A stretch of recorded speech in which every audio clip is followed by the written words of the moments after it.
Esta es La Oruga, un podcast del Instituto de Estudios Peruanos. Soy Rosa Vera y bienvenidos a un nuevo episodio.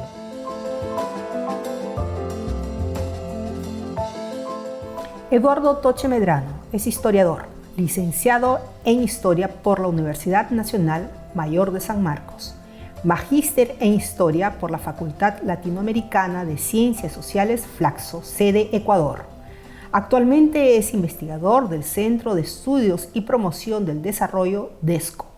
Desde el 2010 es coordinador académico para América Latina del Máster Ejecutivo en Políticas y Prácticas del Desarrollo que lleva a cabo el Instituto de Altos Estudios Internacionales y del Desarrollo, IGID, de Ginebra, en asociación con DESCO.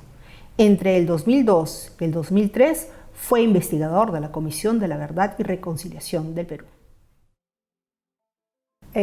Cuando a mí, particularmente me parece interesante cuando uno va a tener una conversación con alguien, en mi caso, mi auxilio siempre es recordar alguna película, alguna canción, algún libro, alguna novela, porque me dan como el punto de partida, o algún recuerdo personal.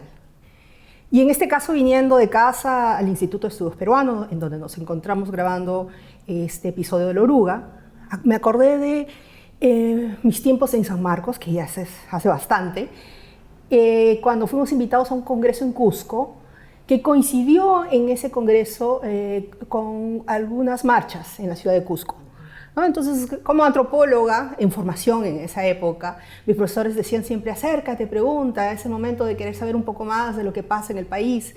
Y nosotros y un grupo de amigos nos acercamos para saber un poco por qué se estaban movilizando, qué es lo que estaban haciendo, qué demandaban. Pero a mí me gustaba mucho sacar fotos y entonces saqué una foto muy particular porque esa pancarta de alguna manera me chocó, por decirlo así, me llamó mucho la atención porque habían solo dos palabras. Y esas dos palabras eran cachacos asesinos, ¿no? Y era como que me invitaba a mirar un poco esas relaciones civiles y militares en este país, ¿no? Que no son relaciones fáciles, son relaciones sumamente complejas, son relaciones muy complejas y a las cuales nuestro invitado de hoy, ¿no? Se ha dedicado a estudiar también, ¿no? Y estaba leyendo paralelamente el texto, un ensayo de Mariana Alvarado Chávez, titulado Populismo Radical en el Perú, la invención del etnocacerismo. Y en una de las páginas, Mariana habla de los 74 presidentes que hemos tenido a la fecha, 51 han sido oficiales, ¿no? Entonces eso dice mucho, de nuestras Fuerzas Armadas, de esa tradición e interés en la participación política. Pero también dice mucho de nuestra, sociedad y de la pobreza o magra, vida democrática que tenemos, ¿no? Y bueno, eso al mismo tiempo me hizo pensar también en las últimas elecciones, ¿no? Y en donde cuando estaban para elegir a Castillo previamente y luego post inclusive, los civiles volvían a tocar la puerta de los cuarteles, ¿no?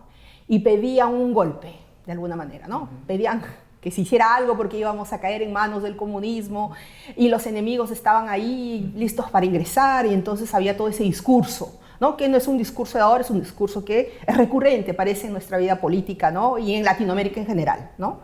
Y es el mismo un poco discurso cuando hemos leído textos de Elizabeth Yelin, ¿no? Sobre, las Fuerzas Armadas, la memoria militar, también Eric Scherber, Agüero, han trabajado el tema, ¿no? de cómo están tan presentes y también al mismo tiempo esas diferencias, ¿no? Que lo vemos también en el libro de Koonings y Cruyff, ¿no? Cuando hablan de los ejércitos políticos, ¿no? Y de alguna manera de cómo hay particularismo dentro de la vida de cada país, ¿no? Y es un poco mirando eso que de alguna manera me nace esta primera pregunta, Eduardo, ¿no? Nuevamente gracias por acompañarnos. Es cómo se han ido configurando estas relaciones civiles y militares en este país. Bueno, buenos días, gracias por la invitación, antes que nada. Y tu pregunta pareciera, ¿no? Ser simple, pareciera ser de respuesta rápida, clara, fácil, y realmente no lo es, ¿no? Yo creo que tu pregunta que aparenta, ¿no? En mucha simpleza, en realidad es bastante compleja, ¿no? Porque a lo que has mencionado como situaciones, como ejemplos, se podrían agregar allí algunos más, ¿no? Que si quieres lo podríamos también englobar a lo que Will Nugent, entre otros, llama lo tutelar en el Perú, ¿no? Que lo, digamos, dirige esencialmente a dos instituciones, la Iglesia y las Fuerzas Armadas, ¿no? Y cómo a partir de allí no solamente es que son instituciones que imponen una noción de orden sobre la sociedad, ¿no? Sino también que la sociedad misma peruana, aquí todavía no estoy viendo diferenciaciones, ¿no? Por clase, por grupos, ¿no? Responde, ¿no? Bajo el criterio de que el orden es un orden militar y un orden eclesiástico, no hay otro orden, ¿no? Y seguramente para avanzar digamos, en el tipo de argumento que te estoy planteando, allí está el gran triunfo de lo conservador, o si tú lo quieres mirar políticamente, de la derecha peruana, ¿no? Es decir, cómo legitimó, hegemonizó y lo sigue siendo un criterio de orden, ¿no? Bajo sentidos militares, bajo sentidos religiosos, eclesiásticos. Si yo veo ahora, ¿no? el retroceso, digamos, sin que hagamos mucho, ¿no? Sobre derechos conquistados, por ejemplo, en términos de derechos sexuales y reproductivos, ¿no? Bajo el argumento, ¿no? De que eso no va, ¿no? Porque va contra un orden, ¿no? Y, digamos, los y las peruanas estamos en su mayoría más o menos de acuerdo, ¿no? Con este argumento. Bueno, allí es donde, ¿no? Radican, creo yo, parte de las complejidades de las cuales estamos hablando. Es igual lo que pasa con los militares, ¿no? Porque por un lado, sí, como dices, ¿no? Vamos por la calle y vamos a podernos encontrar con un cartel, ¿no? Cachaco asesino, ¿no? Pero por otro lado, si vamos al campo peruano, al ámbito rural peruano, creo que aún ha disminuido muchísimo, pero aún vamos a encontrar, ¿no? Las Fuerzas Armadas y eso creo que es, más allá de su valoración, esa es la palabra, ¿no? Como un mecanismo civilizatorio. Es decir, la Fuerza Armada es, ¿no? El único medio que yo tengo como campesino o como hijo de campesino de salir de mi propia condición de pobreza, de marginación, ¿no? De exclusión, ¿no? Entonces, muchas veces lo que yo voy a hacer es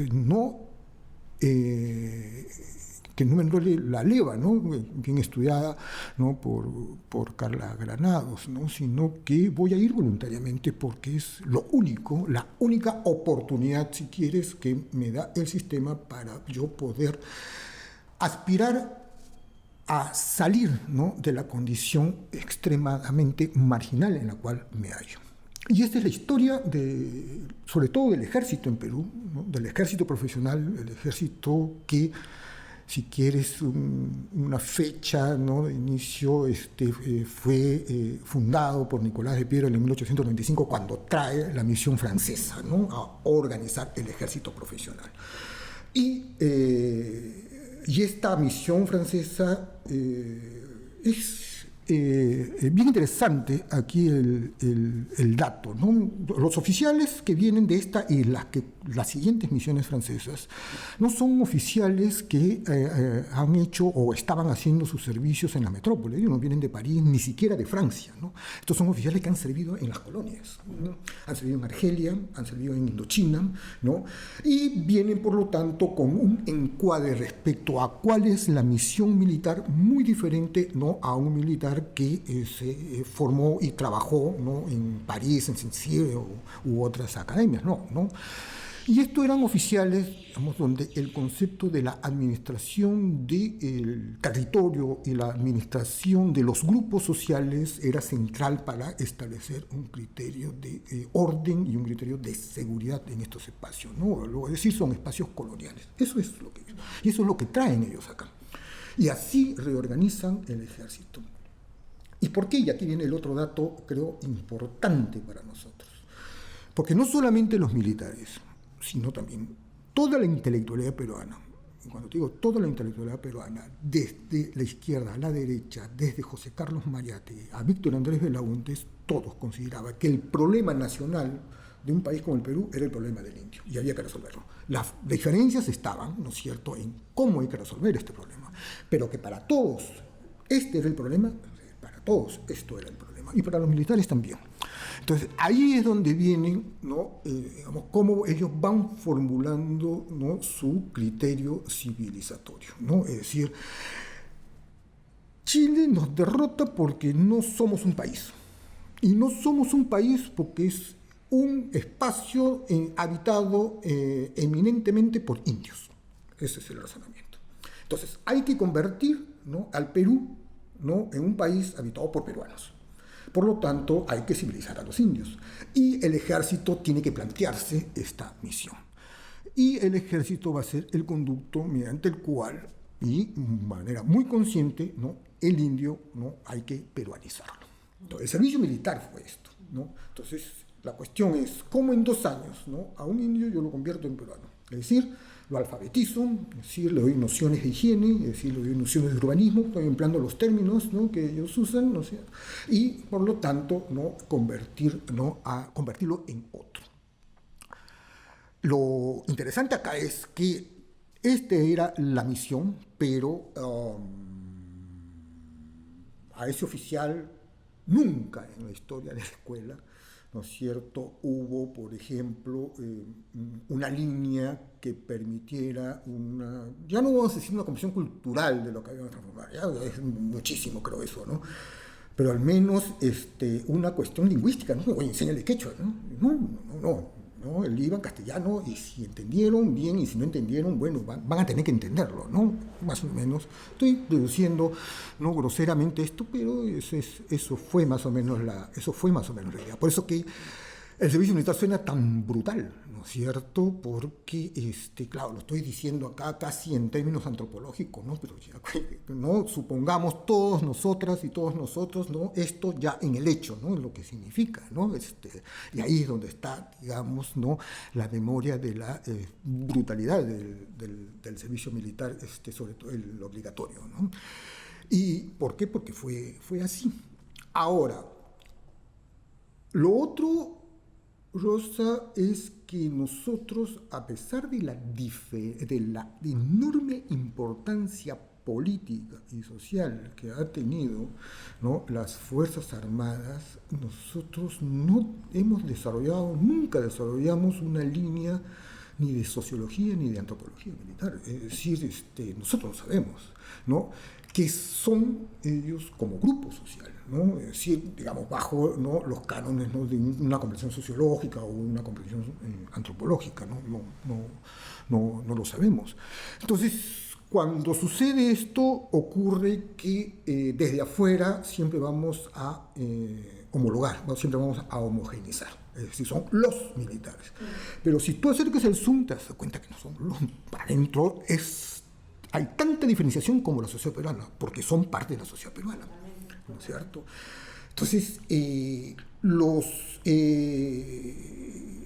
digamos, elementos de racismo, cuestiones excluyentes, machismo, etcétera, etcétera, es exactamente como la que tenemos todos los peruanos, ¿no es cierto? A pesar de que ellos te puedan decir, no, nosotros tendemos siempre a homogeneizarnos, ¿no?, a ser todos iguales, porque no hay otra manera, realmente, de que se pueda conducir un ejército, ¿no? Todos tienen que ser, ¿no es cierto?, más o menos, ¿no?, iguales. Jerárquicos sí, ¿no?, pero no iguales. No es así. No es así, y funciona lo que funciona también en términos sociales. Entonces, la gran pregunta, que es la que creo de alguna manera empezaron a responder, ¿no?, personas como Lurgio, ¿no? Y bueno, ¿y qué pasó en la guerra, ¿no?, con un ejército tan, ¿no es cierto?, quebrado como este, ¿no? Es decir, ¿cómo digamos, suponer una situación de extremo peligro, de extrema exposición, ¿no? En una patrulla comandado por un oficial urbano, limeño, ¿no? Y una tropa, ¿no? De huamanguinos, ¿no es cierto? Claro. ¿Cómo suponer eso? Tenemos el resultado, por ejemplo, ¿no? Telmo Hurtado en Acomarca es eso, ¿no es cierto? ¿No? Y así, ¿no? Pero, ¿cómo funcionó eso? ¿No? Y allí todavía creo nos falta bastante, ¿no? para conocer. Ahora, por otro lado, decía, no solamente son cuestiones, digamos, negativas, ¿no? También hay cuestiones positivas, ¿no? En todo esto, el servicio militar prácticamente se convirtió, si no en una vía exclusiva, sí en una vía fundamental, ¿no? De movilidad social de los jóvenes campesinos, por lo menos hasta los años 60 o 70, ¿no? del siglo XX, con, digamos, todo el entorno, ¿no? De violencia, ¿no? Que significó esto. Porque además, ¿no? el capital, ¿no? Que transmitieron, ¿no? las instituciones armadas hacia estos jóvenes fueron también, digamos, elementos de prestigio de estos jóvenes cuando retornan a la comunidad. El hecho de que estos jóvenes supieran hablar castellano, ¿no es cierto? Tengan, ¿no? Otro tipo de conocimientos. Por ejemplo, aprendieran a manejar camiones. Muchos transportistas, ¿no? de este país empezaron a manejar, ¿no? Aprendieron a manejar, ¿no? Camiones, transportes en su servicio militar. Y el servicio militar incluso les facilitaba, ¿no? el brevete profesional y todo esto, ¿no? Pero, entonces, ¿qué es todo esto visto así a la larga, en el larguísimo plazo, ¿no? Una institución que no dejó de ser colonial, ¿no es cierto? Fue organizada como una institución para, ¿no? Dominar espacios, ¿no es cierto? Controlar espacios como hacían, ¿no? las potencias coloniales tanto en Asia como en África, ¿no? Estamos hablando nosotros del caso de los franceses, los ingleses, los alemanes también hacían lo mismo, y es un poco esto, ¿no? Pero es interesante lo que dices, pero a ver, cuando hablamos de esta profesionalización y la llegada de, digamos, al Perú para poder profesionalizar nuestras Fuerzas Armadas, y hablas ahorita del carácter colonial, ¿no? de Alemania, Francia, hacia África, pero había un distintivo, digamos, étnico-racial muy marcado, ¿no? O sea, ellos eran por lo general los blancos y era una población o hindú, o en el caso de Inglaterra y la India, ¿no? Hablando, Francia también, ¿no? Y había una población negra, ¿no? Que las diferencias estaban muy marcadas en la piel, por decirlo así. Pero en nuestro caso, los integrantes o miembros o jóvenes que van a ser parte del ejército tienen en sí, o sea, son, como diría alguien, indios ingresando al ejército, ¿no? Son campesinos, jóvenes muy pobres en muchos casos, ¿no? Que Carla, cuando estuve conversando con ella, dice que el tema del servicio militar obligatorio se supone que el servicio a la patria lo deberían dar todos, o sea, no un grupo nada más, mientras que tenemos a una clase, los más acomodados, que se podían librar fácilmente de cumplir, digamos, el servicio militar obligatorio, ¿no? Y entonces, para formar parte de las Fuerzas Armadas en el Perú, había un gran componente de indígenas, ¿no? Jóvenes que eran quechohablantes, como tú bien dices, ¿no? Si miramos más cerca, eran jóvenes muchos en situación de pobreza extrema, y era como que el espacio, ¿no? Para adquirir un estatus y ciudadanía, ¿no? Pero es esa ciudadanía en donde de alguna manera te dicen el quechua no sirve, ¿no? Y tienes que, como tú dices también, de civilizar, ¿no? Pero es a lo bruto, ¿no? fuerte, ¿no? Entonces, esos otros a los que vamos a civilizar ingresan también, ¿no? O sea, no es un estrato, digamos, de hombres blancos, ¿no? Queriendo civilizar, ¿no? Es bien, digamos, la mezcla al interior es bien fuerte, ¿no? Bien marcada. Sí. Por eso estábamos intercambiando, ¿no? Conversando hace un momento, ¿no? Al interior, más allá de los objetivos que se propongan cualquier organización militar del mundo, el hecho es que replica, ¿no?, lo que es cada sociedad, ¿no? Para poner, cuando estabas interviniendo, justo se me vino a la mente un ejemplo, ¿no? Por ejemplo, nuestro ejército comparado, ¿no?, con el ejército de Israel, ¿no? Una sociedad, para ponerlo sociológicamente hablando, más homogénea, te va a provocar un ejército, ¿cierto?, también más homogéneo, como es el caso de Israel, ¿no? Su eficacia, más allá, no estoy valorando, ¿no?, de otras cosas, es producto de esto, ¿no? Nosotros podríamos haber aspirado, ¿no?, a una institución, ¿no?, más homogénea. De hecho, toda institución militar, ¿no?, aspira a ser homogéneo, ¿no? No la puedes hacer, ¿no?, por estas condiciones, ¿no?, por estas situaciones, ¿no? Pero ahí agrégale, ¿no?, otras cuestiones que tienen que ver mucho con lo colonial y que digamos, pueden parecer muy anecdóticas, pero cuando uno la ve bien, no la son tanto, ¿no? Más bien, creo que te dan, ¿no?, de manera muy clara los rasgos, ¿no?, de todo esto. ¿Por qué había que encuadrar, ¿no?, al joven indio movilizado a través del servicio militar dentro, ¿no?, de, digamos, una estructura civilizada, ¿no? No era porque simplemente eran indios, también eran... Los manuales venían en castellano, entonces si tú no sabías castellano no podías leer los manuales, ¿no? Las órdenes te la daban en castellano, si tú no sabías tú no podías recibir la orden, entonces quebrabas completamente, ¿no?, la jerarquía y el conducto del mando, ¿no? Igual, ¿no? Pero cuando tú tenías cuestiones como que, ponte los fusiles vienen de Europa, entonces tú estableces, el fabricante establece, ¿no?, un tipo, ¿no? Digamos, esto va a ser operado por un hombre de 20, 25 años que mide 1,75 m, pesa tanto, entonces haces el diseño a partir de estos criterios. Bueno, y cuando lo traes acá, lo que te vamos a tener, ¿no?, es un chico de 1,50 m, ¿no es cierto? Bueno, ¿no? Con lo cual ves que técnicamente, ¿no es cierto?, no podía, ¿no?, manejar esto. Me lo contaban por ejemplo, los propios oficiales cuando yo entrevistaba, ¿no? Sí, eso es cierto, me decía, por ejemplo, yo cuando tenía que enseñar a manejar, ¿no?, vehículos de transportes, ¿no?, a mis soldados. Entonces tenía que poner un ladrillo, ¿no?, en el acelerador porque no alcanzaba el acelerador, ¿no? Teníamos que hacer este tipo de cosas. O el técnico mecánico, ¿no?, tenía que a veces hacer innovaciones, ¿no?, para que esto pueda ser utilizado, ¿no?, por nuestros soldados, porque de otra manera no lo podían utilizar, ¿no?, porque venía diseñado, ¿no es cierto?, para otro tipo de personas. Esto, ¿no? Es decir, pero por otro lado, también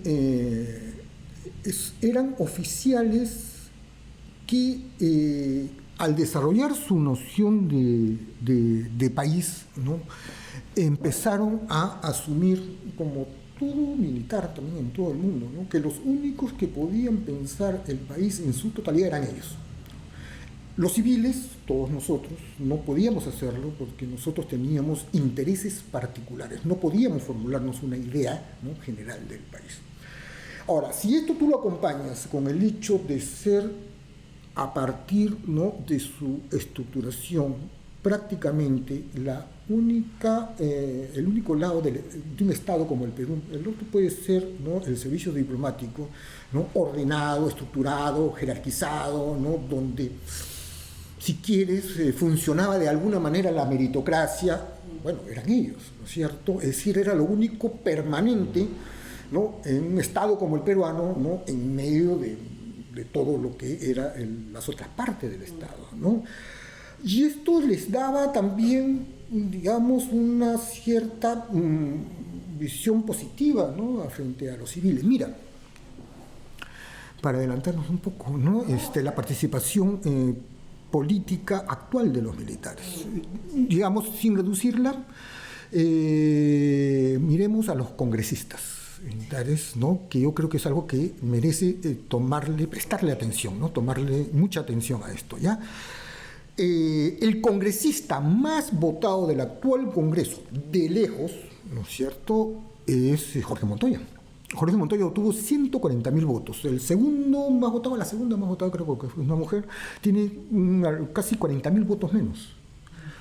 Entonces, dejemos así y preguntemos, ¿de dónde sacó sus votos Montoya? ¿Y cómo llegamos a una situación donde el congresista más votado va a ser un militar? Y un militar, un marino en este caso, que no aspira sino a representarlos a ellos.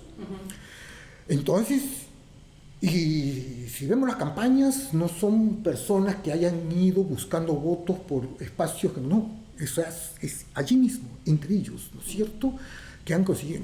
Esto te indica, uno, la representatividad que tienen, si la tienen, ¿no es cierto?, el prestigio que ellos tienen adentro, ese discurso antiderechos humanos, ultra agresivos, bueno. Hay un espacio en el Perú que entiende que las cosas son así, ¿no es cierto?, ¿no? Y que no son necesariamente, mira, ya son los hijos, son las familias, esto, pero hay un espacio social más amplio que entiende que las cosas son de esta manera. Si uno sigue su comportamiento funcional, ¿no?, es decir, como congresista, ¿qué hacen? Entonces, uno dice, ¿están en la Comisión de Defensa? Sí, están en la Comisión de Defensa, buscan hegemonizar la Comisión de Defensa, sí, pero también están en otras. Y empiezan a tener, digamos, una serie de iniciativas, ¿no?, que de buena manera parecerían extrañas, ¿no?, que las tuviera, pero, por ejemplo, puede ser que me esté equivocando, pero son tanto Montoya como el resto de los militares que están retirados, que están allí en el Congreso, los que más proyectos de leyes hacen a favor de la población con discapacidad. Ahora, claro, por razones obvias, ¿no?, tienen una población institucional, ¿no?, importante, ¿no?, con discapacidad, pero son ellos los que toman iniciativas. Y con eso no solamente están favoreciendo claro, a sus propios, a las personas de sus instituciones, sino también a otras. Parte de sus iniciativas de leyes se dirigen, por ejemplo, al Brain, o se dirigen a las fronteras, al Putumayo. Me constan, ellos van a su semana de presentación, los encuentras en el Putumayo, por ejemplo, ¿no es cierto? Entonces, ¿no?, aquí estamos hablando, ¿no?, de otras cosas, estamos viendo cómo la politización de las Fuerzas Armadas ya no se va a expresar a través de golpes de Estados, ¿no? Está expresándose por otro lado, bajo otros mecanismos, otras formas, ¿no es cierto? Y de tal manera que incluso uno de ellos ha llegado a ser presidente del Congreso, Williams ha llegado a ser presidente del Congreso, ¿no? Y esto no es un dato menor, ¿no? Entonces, aquí estamos, ¿no? Aquí está pasando algo. Sobre esto, muchos ven como un error que se le haya dado voto en el 2005, ¿no? No sé, ¿no? Yo siempre lo consideré como un avance democrático que voten, ¿no? Y creo que todavía es la cuestión acá que hay que poner en consideración es cómo el comportamiento corporativo, ¿no?, de las Fuerzas Armadas la conducen poco a poco, ¿no?, a tomar posiciones de poder frente también a al vacío, la dejadez, el retiro, ¿no?, de estos asuntos por parte de los gobernantes y de los políticos civiles. Bueno, Rosa, dime tú un especialista, ¿no?, en temas de defensa, ¿no es cierto?, o en temas policiales, ¿no? Sí, claro, hay personas que escriben esto, ¿no? Sí, pero finalmente, o dime tú, en los planes de gobierno de los últimos 20 años de todos los partidos que disputaron, ¿no?, elecciones, su capítulo de defensa o su capítulo de seguridad interior, no haya sido una propuesta, ¿no?, de orden o de seguridad, ¿no?, digamos, por fuera, ¿no?, diferente, ¿no?, a lo que conciben los militares o los policías como orden y seguridad, ¿no? Más aún, muchos de esos capítulos son redactados por militares y policías, porque el gobernante o el político civil dice, no, y también ellos han contribuido a que el sector interior y el sector defensa sean vistos como chacras, como cotas, ¿no es cierto?, de los militares o de los policías, ya dales, ¿no es cierto?, esto para que no fastidien, ¿no? Y bueno, eso, para que no fastidien, conduce a este tipo de situaciones, ¿no? El Ministerio de Defensa debió ser el conducto bajo el cual, ¿no?, el gobernante civil bajaba, ¿no?, la política de defensa, ¿no?, del gobierno, ¿no?, y subordinaba, ¿no?, a las Fuerzas Armadas a esta política de defensa. Los hechos fueron al revés, ¿sí? El Ministerio de Defensa es digamos, el que porta las exigencias de la demanda de las Fuerzas Armadas hacia el Ministerio de Economía. Ya, es eso, ¿no es cierto? Al revés, porque no tienes otra idea de qué hacer con ellos, ¿no es cierto? No tienes otra idea de qué hacer con ellos. Y bueno, si es así, vamos a terminar con esto. Ahora, en esta situación, entonces, es lógico suponer de que lo que te van a exigir es mayor presupuesto. Entonces, el mayor presupuesto, uno de los vehículos de mayor presupuesto, es decir, que vuelva la obligatoriedad del servicio militar. Entonces, nosotros los ciudadanos, de otros, sí, que vuelva para que estos pandilleros y todos los metas al cuartel, ¿no?, todo esto que ya conocemos, ¿no?, que salen las encuestas y toda la cuestión. En el caso de ellos es, mientras más personal tengamos, mientras más personal declaremos que tenemos, ¿no es cierto?, mayor presupuesto nos van a tener que dar. La cuestión es quién controla todo esto. Ahí donde vienen, ¿no es cierto?, las preocupaciones. Es decir, ya, ¿no?, ¿quién sabe o quién me podría garantizar, ¿no?, que en efecto, ¿no?, si yo como comandantes generales declaro tener 30.000 efectivos, sean en efecto 30.000 y no sean 20.000 o 15.000 o 10.000, ¿no es cierto? Y que presupuesto, ¿no?, para 30.000 soldados cuando en realidad tengo 15 y los otros 15 ¿dónde van?, ¿no? Entonces hay todo eso, hay todo eso, ¿no? Porque ¿para qué la necesidad de tener más soldados ahora? Ahora, pudo ser el servicio militar un vehículo, digamos, de promoción social, si tú quieres, de los chicos, ¿no? Si es que al servicio militar, como en otros sitios, como en Chile, por ejemplo, ¿no?, es obligatorio, pero en Chile más bien tienes que seleccionar, es decir, tienes que sacar aspirantes a hacer servicio militar porque es más la gente que demanda que la oferta que tienes. ¿Y por qué sucede esto? Porque el servicio militar viene acompañado de educación técnica, por ejemplo, ¿no? Te forman adentro, ¿no? Normalmente esta formación te da alta probabilidad de que seas enganchado, ¿no?, en un centro laboral. Y acá los que han hecho esto, no sé si lo seguirán haciendo, cuando tuve oportunidad de verlo, sí, lo hacían, fue la Marina. Entonces la Marina enganchó al servicio con programas de empleo del propio Estado peruano. Por ejemplo, enganchó con Fondempleo. Entonces, estos chicos eran capacitados a partir, ¿no?, de estos programas laborales, y la probabilidad de que al terminar el servicio militar sean enganchados, ¿no?, en centros laborales era bastante alta. Por eso la Marina, en un determinado momento, era más la gente que trataba de ingresar, ¿no?, a la gente que ellos podían, ¿no?, absorber, ¿no? Pasaba esto, pero no. En otros casos, por ejemplo, en el ejército, esto no se dio, ¿no? Y hubiera sido interesante que se diera o darle, ¿no? Facilidades más allá de cupos y esto para otro tipo de inserciones, ¿no? Universitarias y demás, ¿no? ¿Y cuál era la idea de profesionalización cuando hablabas de las Fuerzas Armadas en el Perú? Porque, o sea, de alguna manera, leyendo tu texto, hay esa idea de que se profesionaliza, pero al mismo tiempo la participación política se supone que no debería ser parte de eso, ¿no? Entonces, pero en nuestro caso, digamos, eso no pasó, ¿no? O sea, el hecho de que Mariana haya mencionado en su texto cuando habla de los etnocaceristas y esta suerte, digamos, de democracia en déficit, ¿no? Entonces, o sea, hay militares, y son militares de alguna manera pensando en Velasco, en Leguía, que han otorgado reconocimiento a poblaciones indígenas, ¿no?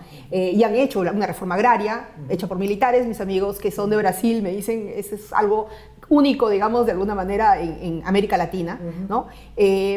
Lo que hace que de alguna manera sea mucho más compleja la forma en la que miramos, ¿no? O sea, cuando hemos pasado por el periodo de violencia política nosotros, no es la misma, digamos, accionar de las Fuerzas Armadas aquí que sí fue, digamos, en el Cono Sur tiene, digamos, por eso se habla del Cono Sur, ¿no? Las Fuerzas Armadas tenían una forma diferente de comportarse a la que hubo aquí, ¿no? Entonces, ¿cómo mirar esa profesionalización en ese contexto? A ver, un punto. Esto que tú indicas era la idea, ¿no?, de intelectuales, sobre todo estadounidenses, fundamentalmente Samuel Huntington, ¿no?, diciendo, ¿no?, la manera de retirar a los militares de políticas es fortaleciendo sus capacidades funcionales, ¿no? Mientras, ¿no?, más profesionalizados estén, mientras más centrados estén en sus objetivos, en su misión, digamos, menos propensión, ¿no?, ellos van a tener a la política, a la politización. Dos errores ahí, ¿no? O en todo caso, un error, porque la otra cuestión creo que no es tanto, es más bien ya el desarrollo de un caso como el nuestro, ¿no? Que esto tenía que ir acompañado también, ¿no?, con el entorno, es decir, la profesionalización en medio de una institucionalidad muy débil del Estado, bueno, va a provocar lo que nos provocó a nosotros, ¿cierto? Es decir, eran los únicos, ¿no?, que podían finalmente, ¿no?, digamos, tomar posiciones dentro del Estado, ¿no?, con cierta estructuración, ¿no? Entonces es lo que nos pasó. Pero lo otro es ya la cuestión propia de nosotros que compartimos con los brasileños, ¿eh? Ojo, ¿no? Cuando, digamos, en Perú, por la influencia francesa, acá como en Brasil, ¿no?, se le da mucha importancia, ¿no?, a los centros, ¿no?, de altos estudios, ¿no?, a los centros, y aquí serían los estudios de posgrado, ¿ya?, de los militares, ¿no?, las escuelas superiores de guerra, ¿no?, como en el caso de Brasil, la Escuela Superior de Guerra fue, ¿no?, y sigue siendo, ¿no?, el centro de desarrollo estratégico más importante de Brasil, ¿no?, y entre nosotros fue el CAIM, ¿no? Y que Odría en su momento cometió el terrible error de darle la dirección nada menos que a José del Carmen Marín, ¿no?, diciendo, bueno, ¿no?, general que puede ser mi competencia, bueno, que se dedique a estas cosas y con eso le quito la tropa, ¿no? Y ya no puede digamos, tener la probabilidad de que me dé un golpe. Bueno, Marín había sido formado en Francia. Es un producto institucional, pero también, mira, ¿no?, es bien interesante, porque también cuánto de este producto institucional tiene que ver con, ¿no?, las características y la capacidad de las personas, ¿no? Marín era matemático, ¿no? Era doctor en matemáticas, ¿no? Él casi nunca estuvo en un cuartel, estuvo en los centros académicos siempre, ¿no? Fue enviado a Saint-Cyr, ¿no?, a Francia, a que se especialice, ¿no? Y él mismo cuenta en sus memorias, ¿no? Aquí éramos 100, 20 éramos extranjeros. Al cabo de cierto tiempo vi cómo los oficiales franceses, ¿no?, nos sacaban una ventaja enorme, ¿no? Entonces me dediqué a averiguar en dónde radicaba esa ventaja, por qué, ¿no?, nos sacan esta ventaja a los extranjeros. Y al cabo de un tiempo, ¡pam!, di con mi respuesta, ¿no? Son cartesianos. Ajá, ¿no? La idea clara y distinta, ahí, en el orden, ¿no? En el orden lógico es donde está la diferencia. Y se aprendió esto. Y eso es lo que trae, aplica en el CAEM y aplica cuando es director en la escuela militar. Cuando es director en la escuela militar, entonces había una proporción, digamos, 80-20, 80 de instructores militares, 20, ¿no?, de profesores civiles. Invirtió el orden, ¿no? Lo que necesitamos son oficiales que piensen, ¿no? Y luego ya toda la cuestión de la estrategia, la cuestión física y toda esta cosa. Esa oficialidad, cuando entra Marín, entra en el 45-46 a la escuela, y es, entre otros, los que forma, ¿no es cierto?, en la escuela, lo que luego vamos a encontrar en el 68 como coroneles que van a organizar, ¿no?, el golpe de Velasco y, ¿no?, hacer todo este proceso de reforma. Por otro lado, es Marín, en el año 50-51, que lo envían como director al CAEM, donde va a desarrollar una serie de líneas estratégicas, ¿no?, respecto al país, ¿no?, y que es lo que va a aplicar luego también Velasco, ¿no?, a partir del año 68. Es decir, lo que vamos a tener con Velasco es la aplicación de un principio de el desarrollo, ahora iríamos así, ¿no?, se basa en la seguridad. Primero tenemos que, ¿no?, digamos, ajustar todos los criterios de la seguridad para con eso luego tener desarrollo. Es lo que el positivismo en el siglo XIX decía: orden y progreso, ¿no es cierto? No hay progreso, primero orden, ¿no es cierto? Y este orden puede ser también brutal. No te olvides que esos militares progresistas, ¿no es cierto?, ultra progresistas, la izquierda de Velasco, eran, ¿no?, oficiales que habían estado y estaban en ese momento en el servicio de inteligencia del ejército y que, entre otras tareas, ellos develaron, ¿no?, el movimiento guerrillero del MIR y el ELN a mediados de los años 60, ¿no?, con todas las formas que emplearon para sacarlos, ¿no? Entonces, incluso algunos de ellos, Gallego Venero, ¿no?, un general muy radical de izquierda, ¿no?, fue ministro de Agricultura, ¿no? Gallego Venero es un caso bien interesante porque él fue uno de los últimos, si no el último oficial que el ejército peruano envía a especializarse a Francia. Pero Gallegos no va a Francia, Gallegos va a Argelia. Entonces, y él luego en la revista militar él escribe, ¿no?, sus memorias, ¿no?, respecto en su estadía en Argelia, y cómo empieza a delinear su concepto de lucha contrasubversiva aprendida de los franceses, ¿no?, gran admirador de Salan, ¿no?, el militar ultraderechista, ¿no?, que comandaba, ¿no?, a las tropas francesas en ese momento en Argelia. Y cómo Gallego aplica eso cuando se forma el Instituto de Reforma Agraria, ¿no?, en el año 62, ¿no?, para generar cambios en el Valle de la Convención, ¿no? Él es el brazo militar del IRA, ¿no?, del instituto, ¿no? Y cuando tú ves el concepto que él tiene, el concepto que es una estrategia contrasubversiva, es decir, hay que ubicarlo a Hugo Blanco y a su gente, ¿no es cierto? Y cómo va, ¿no? Cómo va, igualito como después vamos a ver en los años 80, ¿no? Es decir, ya, eso es Gallegos, ¿no? Ese era el ala izquierda de Velasco. Con esto no quiero decir, sino que cómo ellos veían las reformas como una necesidad, ¿cierto?, imperiosa del país, ¿no? Y no tanto bajo una, digamos, formulación ideológica. A ver, para ordenarme esto, no creo que su concepto fue más técnico que ideológico, ¿no es cierto? Es decir, hay que hacerlo porque de otras maneras, ¿no?, el país se debilita, ¿no? No es que hay que hacerlo porque esto es ser de izquierda, ser popular y estas cosas, ¿no? Ahora, por otro lado, también, ¿no?, a partir del CAEM, ellos creo que se habían, digamos, establecido de manera muy consciente la necesidad imperiosa de ciertas reformas. Y por otro lado, y esto es algo que no se ha discutido mucho en el país, y creo que sería bueno hacerlo, ¿no? ¿Dónde nace el sentido antioligárquico de Velasco y sus oficiales, ¿no? Y yo creo que esto fue producto de su propia experiencia.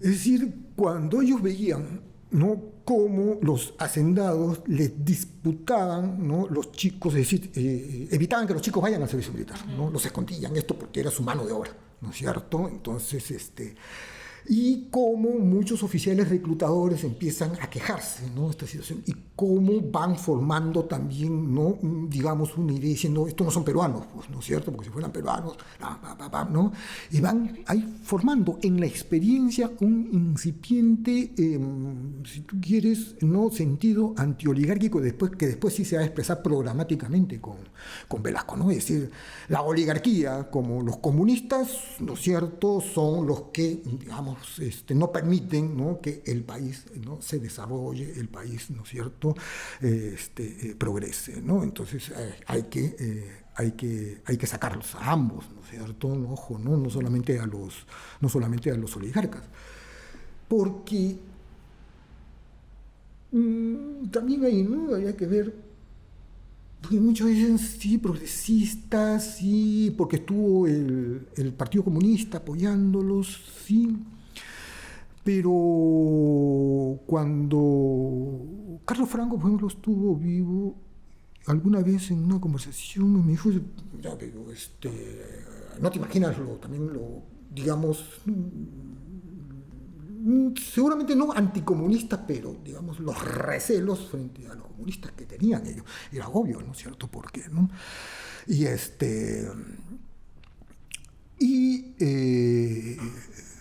También, ¿no?, una cosa que también rescato de Franco, ¿no?, como, digamos, la demanda, ¿no?, de gestión, ahora lo diríamos así, ¿no?, que implicaba las reformas, rebasó completamente las capacidades de las Fuerzas Armadas, ¿no es cierto?, e hizo que no pudieran manejar, ¿no?, los cambios que querían, y en segundo lugar también se distorsionara completamente, ¿no?, el cuadro funcional de las Fuerzas Armadas. Pero a ver, a partir de Velasco, dice Franco, ellos van a necesitar cada vez más, una mayor cantidad de oficiales para que hagan funciones dentro del Estado, ¿no? Pero al no tener las capacidades suficientes y al ser muy amplio, ¿no?, muy demandante, ¿no?, los cambios que querían hacer, esto se quedó corto.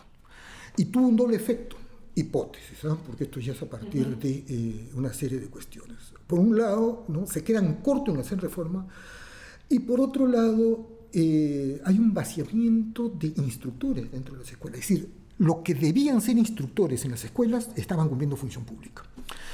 Y la función de instrucción empiezan a ser cubiertos por una oficialidad que no tenía tampoco, ¿no?, los requisitos necesarios para ser instructores. Ya, ellos son los que, digamos, instruyen, ¿no?, a la promoción de oficiales, que luego lo vamos a encontrar en los años 80 en los frentes contrasubversivos, ¿no? ¿Por qué sucede? ¿Qué pasó? ¿Qué esto? Bueno, ¿no?, habría que preguntarse también cómo fueron formados, ¿cierto? Y esto te digo como hipótesis, ¿cierto?, porque también cuando algunos oficiales me lo plantearon, puede ser, porque lo que sucedió fue esto, ¿no? Y también, ¿no?, cómo funcionalmente el combate contrasubversivo nos deja cortos, es decir, necesitábamos más y mejor, ¿no es cierto?, y ya no teníamos de dónde sacar, ¿no? Y aquí viene una cuestión que hace poco estuvimos conversando con Carla Granados, y que bueno, no es detalle, ¿no?, que a mí siempre me llamó la atención, y conversando ella también dijo, sí, es cierto, ¿no? Mira, cuando ocurre lo de Acomarca, ¿no?, Hurtado era subteniente, tenía 23 años, o sea, hacía poco que había salido de la escuela. Pregunta que nos lo salva, obviamente, de todas las responsabilidades, ¿no es cierto?, que deben recaer y que recaen sobre él, ¿no? Pero, ¿qué hacía un chico de esa edad comandando, ¿no?, a un grupo de soldados, ¿no?, en una situación extrema, límite, ¿no? Me pregunto, ¿no? Yo allá a esta edad, sácame 23 años, ¿no? Digo, ¿qué hacía? ¿No es cierto? Es decir, como te digo, sin quitar responsabilidades individuales, pero vamos, armemos el contexto, ¿no es cierto?, la cuestión institucional, ¿no? Y si realmente, ¿no?, el chico estaba preparado, ¿no?, para una situación extrema, ¿no?, que elevara, si tú quieres, la probabilidad, ¿no?, de que no se cometieran violaciones de derechos humanos, ¿no? ¿No? Se enloqueció, e hizo lo que hizo, ¿no? Y... Bueno, enloqueció. Ese día que yo estuve en una de las audiencias, eso fue un poco, yo sé que no lo dices en esos términos de enloquecer, ¿no? Pero eso es un poco lo que esgrimía los generales a los que, digamos, estaban enfrentándolo, ¿no? Y le dijeron, bueno, usted es loco, ¿no? Fue un acto de locura suya. Y él se levantó y dijo, no fue un acto de locura. Yo seguí las órdenes, y las órdenes eran esas, ¿no? Y obviamente los militares le preguntaron, bueno, ¿y dónde está el papel? ¿Dónde está la orden escrita? Y entonces él le responde, general, en esa época las órdenes no se daban escritas, ¿no? Se daban así, se conversaban y se daban a través de la palabra, hablada, ¿no? Entonces, pero él muy, digamos, firme en que no fue un acto de estrés, nada de la guerra, no, sino un acto a conciencia siguiendo una orden, ¿no? Que además es... Porque esta es la otra vertiente, ¿no es cierto? Es decir, ¿qué te lleva a, digamos, analizar este tipo de actos en conciencia, ¿no es cierto? Y, digamos, no es la palabra, es decir, naturalizando, es decir, es lo que tengo que hacer, ¿no es cierto? Y esa es la orden que recibí, así que yo lo hago. Entonces, y aquí nuevamente, ¿no? Eso tú no lo haces si es que no estás determinado tú por el racismo, la exclusión, es decir, no estás al frente no tienes seres humanos, ¿no es cierto? Es decir, claro, ¿no? Deshumanizarlo. Claro, sí. De otra manera no lo vas a hacer. Pero ¿no? era parte de la formación, ¿no, Eduardo? Era parte de la formación, de la construcción del enemigo. Fíjate, y justo lo recuerdo, y menos mal, hace un par de meses, ¿no?, que IDEPUC me invitó a los 20 y tantos años de la Comisión de la Verdad, ¿no es cierto? Hizo un evento, ¿no?, por Zoom, y armando mi BBT, ¡pac!, ¿no?, carátula de Caretas en 1986, ¿no es cierto? Los comandos de carátula, los comandos del ejército bañados así de sangre, con el sangre en la mano, ya, ¿no es cierto? Un poco el titular era algo así como que estos son los comandos que van a ir. Ya, una revista nacional prestigiosa, esa era la carátula, ¿no es cierto? Y yo recuerdo que cuando salió, a mí me impresionó mucho, se me quedó grabado toda mi vida hasta ahora, ¿no es cierto? Es decir, y adentro ya el especial, es decir, mucho más fotos, ¿no es cierto?, de cómo el entrenamiento, los comandos significaba, ¿no?, agarrar perros y descuartizar a los perros y bañarte con la sangre de los perros y todo finalmente graficado, ¿no es cierto? Entonces tú dices, esto fue de locos, ¿no? La barbaridad vino por todos lados, ¿no? Y no es que, ¿no?, y encima nosotros la documentamos, ¿no?, para mostrárselos, ¿no?, a uno mismo y al resto, ¿no? Las cosas como los entrenábamos, ¿no?, y qué cosa era lo que ese entrenamiento también iba a producir. Es decir, entonces sí, era todo esto, ¿no? Y ahí ya, ¿no?, el ejército con aspiraciones desarrollista, conductor nacional, creo que hasta ahí llegó, ¿no? Después de lo cual ya no lo vamos a tener más, porque luego lo que va a suceder es que todo el sentido de la seguridad va a cambiar, ¿cierto?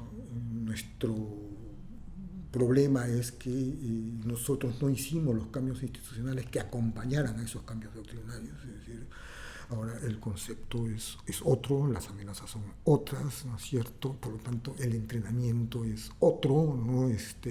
Tienes que capacitarlos en otras cosas, pero esto no se da. Y seguiremos teniendo, ahí no hay ninguna duda, ¿no? Situaciones delicadas respecto al personal que cumple el servicio militar, ¿no? Es decir, ¿cuál es su situación, ¿no? ¿Cuánto dicen los presupuestos que gastan y cuánto realmente, ¿no es cierto?, ellos están, ¿no?, teniendo, ¿no?, esos gastos, ¿no? Es decir, nadie te ve esto, ¿no? Nadie entra, son costos cerrados, ¿no? Como en el interior, ¿no? Es decir, basta que te digan, no, esto es reservado, lo cual no es mentira, eso no puedes. Ahora, reservado no significa que está prohibido que tú mires, reservado significa que tienes que tener otros procedimientos, ¿no? Para transparentar, digamos, ¿no? Porque son recursos públicos, ¿no? Pero no, con esto vas tapando, ¿no?, una serie de cosas, ¿no? Estás escuchando La Oruga, un podcast para pensar el presente desde nuestras memorias.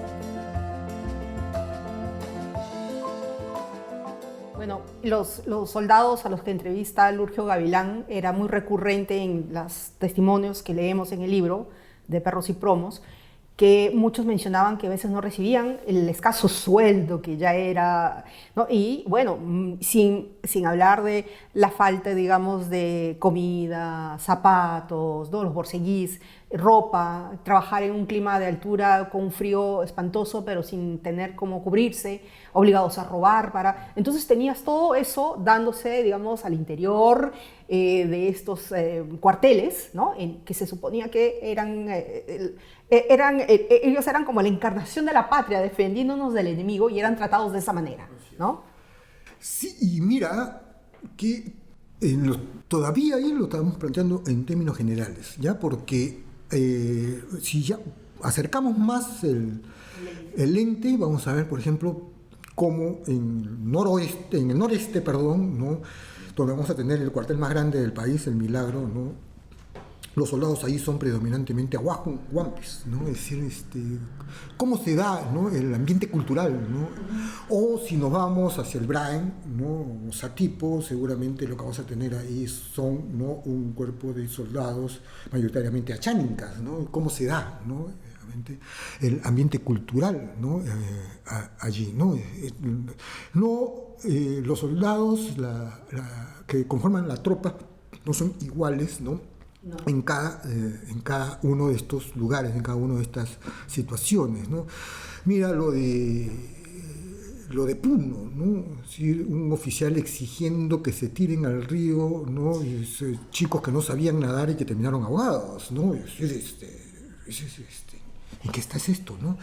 Ya, eso ocurre porque en efecto consideras que la tropa no son tampoco personas, ¿no? Exacto, es que es eso. O sea, eso, lo de Puno, cuando sucedió esto, me hizo acordar mucho del incidente que hubo acá en Lima, ¿te acuerdas? No me acuerdo la fecha, soy pésima. En Marbella, cuando sale ese batallón y se supone que tenían que tener un entrenamiento en el mar, estaban allí, era como, no se muevan, no, carajo, no se muevan, esos gritos fuertes, y ellos sabían, además hay un tema interesante en el uso del lenguaje, ¿no? Salen diciendo, hoy día hay masacre, ¿no? Y ese masacre tiene, pues, que ver con que el entrenamiento va a ser durísimo, ¿no? Entonces, y mueren 3 chicos o 2 ahogados, también 4, ¿no?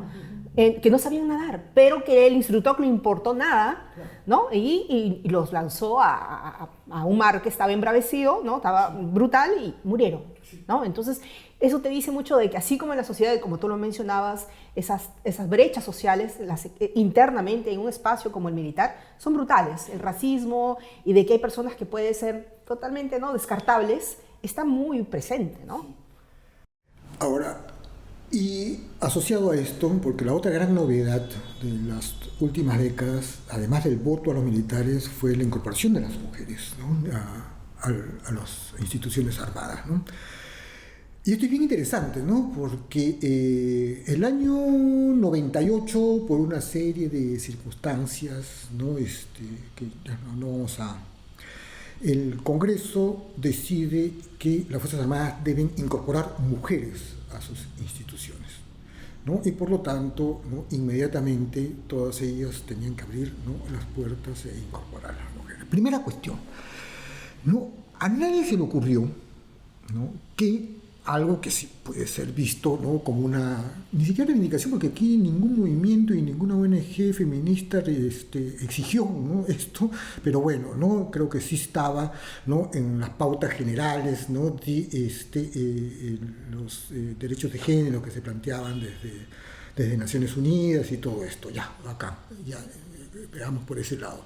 Pero la cuestión es, ¿no? A mí se le ocurrió de que en ambientes eminentemente masculinos tenías que, digamos, adaptarlos, ¿no? para que puedas incorporar mujeres. Entonces, nosotros entramos con un proyecto en 2007, 2008 con IDL, ¿no? Personal militar vulnerable, precisamente la cuestión, la situación de los derechos de las mujeres dentro de las Fuerzas Armadas. Era impresionante, ¿no? el desconcierto todavía de los jueces, no sabían qué hacer con su personal femenino, ¿no es cierto?, para decirlo de la mejor manera, ¿no? Es decir, incluso ya cuando, digamos, había una conversación sincera, decir, mira, sencillamente nosotros tenemos un problema que no sabemos cómo manejarlo desde el momento que decidieron de que las mujeres tenían que incorporarse acá, ¿no? Desde, ¿no? digamos, las instalaciones, la gestión de los recursos y una serie de otras cosas más, ¿no? Es decir, cómo gestionar, ¿no? la diferencia en instituciones que necesitaban homogeneizar a su personal, ¿no? Eso ellos, digamos, le era muy difícil. Entonces, el primer gran error y no subsanado por el Estado de, ¿no es cierto?, buscar, ¿no? un tipo de resultados, ¿no es cierto?, sin finalmente, ¿no? digamos, adecuar el terreno, ¿no? para lograr este resultado. Lo mismo, pero en una situación más dramática y terrible, fueron las esterilizaciones forzosas por parte del Estado peruano, ¿no? Es decir, donde el propio Estado sale, pese a la palabra, a cazar mujeres en el campo, ¿no es cierto?, porque se les estableció como un objetivo, tanta cantidad de mujeres tienen que estar esterilizadas. Entonces los funcionarios dijeron, ¿por dónde está la manera más fácil, ¿no? de llegar, ¿no es cierto?, a la meta que me están ordenando? Bueno, es por acá, y fueron por ahí, y bueno, y sucedió lo que todos después vamos a conocer, ¿no es cierto?, aquí también. Entonces, ¿cómo hacer, ¿no? esto? Entonces, un tipo de resultado, tal vez un caso nos puede ilustrar bien, ¿no? También en la primera década del siglo XXI, ¿no? en algún momento, sí, tiene que decir, durante el segundo gobierno de García, cuando estaba Wagner de ministro de Defensa, ocurre una denuncia, un caso de violación de una cadete, ¿cierto?, en la Fuerza Armada.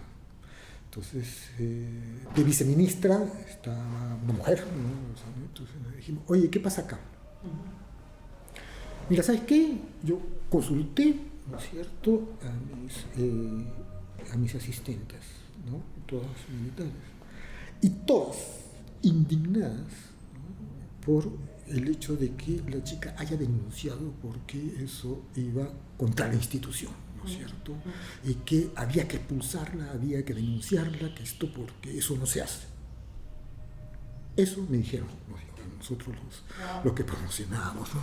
Entonces, ¿qué era? ¿No? Es decir, la estrategia de las mujeres adentro, tal vez la principal estrategia fue cómo masculinizarse. Es decir, la única manera de sobrevivir acá es siendo más masculino que el hombre, ¿no es cierto?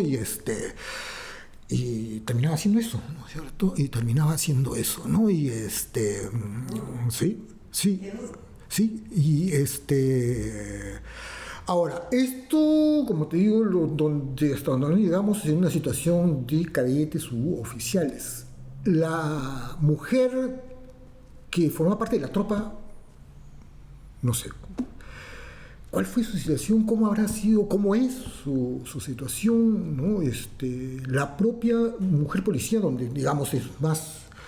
es normal que nosotros veamos esto, pero cuando vemos esto nosotros preguntamos, por ejemplo, ¿no? Vayamos a una comisaría en provincia, vamos a Huancavelica, para un caso que yo conozco, ¿no es cierto? Es decir, las instalaciones estaban, ¿no?, organizadas para tener personal femenino y masculino. No, las instalaciones estaban así desde el siglo XIX, ¿no? Eran igualitas, ¿no es cierto? No pasó nada, ¿no? Mientras que el personal era cada vez más diferente, ¿no? Entonces, y así, ¿no? Ya para no hablar, ¿no?, de otras cuestiones, y además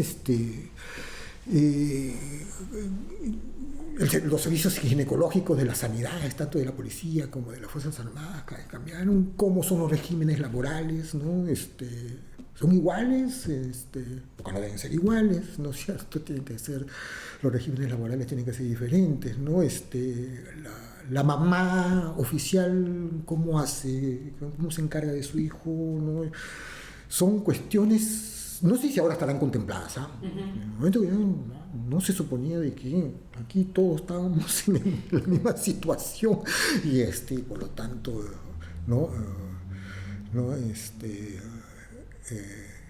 esta es otra de las cuestiones. Hay quienes seguramente se adecuaron un poquito mejor que otros, no sé, seguramente la Marina se adecuó un poquito mejor que otros, pero considerando, ¿no?, de qué hizo en las instalaciones, así trazaron una línea amarilla, ¿no? Acá hombres, acá mujeres, el que pasaba muere, ¿no es cierto?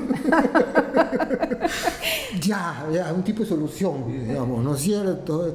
Pero no es tampoco, no es el hecho, ¿no? Es una línea amarilla, así, ¿no? Y entonces, sí, cosas de eso, porque en general, ¿no?, los peruanos y las peruanas, nuestra relación de género la manejamos así, ¿no? La única manera segura es que tú para acá y tú para acá, ¿no es cierto? Nada de, ¿no? Cómo hacemos lugares de encuentro, ¿no? Es la única manera segura, ¿no? Pero a veces no te da la impresión, y mira, he conversado, bueno, tenemos esta conversación junto he tenido ya con Carla Granados y con Mercedes Espejo, con Lurgio Gavilán, obviamente. Y hay esta idea, digamos, este tema, digamos, recurrente del maltrato que se sufre al interior, ¿no? Y ahorita con esto que me acabas de contar, este caso de esta oficial mujer, ¿no?, que sufre lo que ha sufrido, y que sus pares, en vez de decirles, apoyarla en la denuncia, es el rechazo, ¿no?, a lo que está haciendo, porque de alguna manera está manchando la institución de la cual forman parte, ¿no? Entonces, pero eso o sea, el hecho de que no hayan recibido la comida, que no hayan, todo eso que pasaron estos militares, ¿no? Tú les preguntas a muchos de ellos cómo lo ven, y es siempre la institución no tiene la culpa, ¿no? Entonces esta cosa de que, no sé, es algo, una sacralización de ese espacio como la portadora de los mitos, de los mitos nacionales, ¿no? Ella encarna la nación, la patria, ¿no? Entonces no hay falla allí, las fallas son de los que la integran, ¿no? Los generales, los que... Eso es... ¿Cómo lo ves tú? Porque en base a eso también se planean las reformas, ¿no? De qué hacer, o sea, luego de una comisión de la verdad que ha dado, pues, recomendaciones, ¿no?, y que se tiene que hacer algo, que no hay la gran reforma, ¿no? Claro. Ni a nivel de partidos, mucho menos a nivel de las instituciones como estas. Sí. Porque partiendo de lo último, que es creo importante, y volvernos al tema, ¿no? Creo que el informe de la CBR te planteó que ¿qué debería hacerse? Ahora, como es lógico, no te planteó quién lo debía hacer, ¿no es cierto? Y el problema está quién debía hacer eso. O sea, quién iba a tomar eso, hacerlo parte de su programa, parte de su bandera, ¿no es cierto? Y plantear la propuesta, ¿no? Los partidos políticos, ¿no?, etcétera, etcétera, ¿no? Ahí es donde está el problema. Sí, creo que en el 2003, en el 2004, digamos, había cierta claridad de qué cosa de lo que tenía que hacerse, ¿no? Lo que no se planteó, como te vuelvo a repetir, porque no tenía por qué plantearlo tampoco, era quién tenía que hacer esto, porque a partir de ese momento ya la cuestión tenía que tomar un giro eminentemente político, ¿no? Es decir, aquí vamos, ¿no es cierto?, a entablar una lucha de poder, ¿ya? Entonces, para lograr estos cambios, ¿no?, tenemos que establecer una estrategia, ¿no?, que aquellos que no permiten no queden inhibidos, ¿no es cierto?, para buscar realmente el resultado que todos queremos, ¿no? Pero para lograr eso teníamos que, bueno, ¿quién le pone el cascabel al gato? Y si vemos bien, mirábamos a la derecha y mirábamos a la izquierda, nadie se puso, nadie se comprometió con eso. Claro, habían ciertas declaraciones personales, sí, porque el informe, pero no hubo, dentro de lo que yo conozco, no una firme convicción institucional, ¿no?, que permitiera llevar a cabo estas cuestiones, ¿no?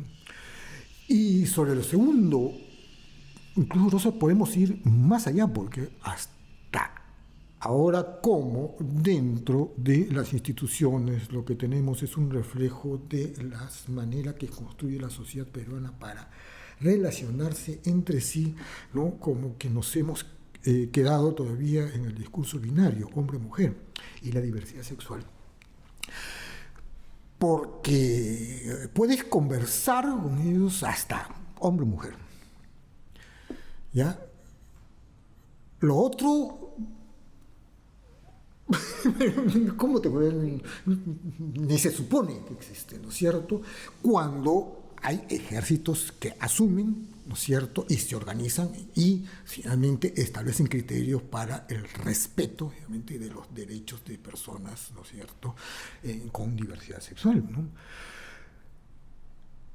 Y eso también, yo supongo también, hay sociedades, digamos, más, digamos, que permiten, ¿no?, más, ¿no?, son más amplias, y sociedades como la nuestra, que quizás no, que no seamos tan amplios y por lo tanto, ¿no?, en lugares como los institutos armados, simple y llanamente no se debate esto, ¿no es cierto?